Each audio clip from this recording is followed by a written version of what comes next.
This Paul McCartney song made John Lennon snap, the untold story behind the Beatles' biggest studio blow-up. It's hard to imagine two more iconic names in music history than John Lennon and Paul McCartney. Together, they weren't just the heart of the Beatles, they were the pulse of an entire generation. Their creative chemistry gave birth to some of the most beloved songs ever written. But behind the dazzling harmonies and chart-topping hits was a relationship simmering with rivalry, ego, and artistic conflict. One song in particular would push John Lennon to his absolute limit and nearly tear the band apart. According to a powerful exposé by Far Out magazine, journalist Jack Whatley dove deep into the tension that unfolded during the making of the White Album.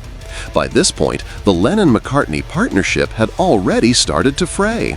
Their collaboration was becoming increasingly strained, with each artist preferring to work independently rather than side by side. The rule in the studio had become simple: if you wrote it, you sang it. And in this new creative environment, McCartney's influence was more dominant than ever.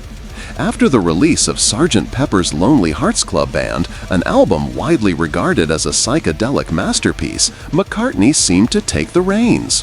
While fans embraced the record, Lennon later dismissed it as his least favorite, feeling disconnected from the project and sidelined by Paul's vision. Tensions reached new heights during the next recording sessions, when McCartney brought in a cheerful, ska-inspired track titled Obla Dee Obla Da. To many listeners, it was a playful, infectious tune. But to John Lennon, it was the embodiment of everything he disliked about Paul's musical direction. He reportedly despised it from the start, sneering at it as granny music. During one particularly heated session at Abbey Road Studios, Lennon completely lost it. According to engineer Geoff Emerick, Lennon ranted and raved, unleashing a tirade that ended with him storming out of the studio, slamming doors behind him. Yoko Ono and Emerick both left as well, shaken by the intensity of the moment. In his memoir, Emerick described the atmosphere as electric with frustration and ego.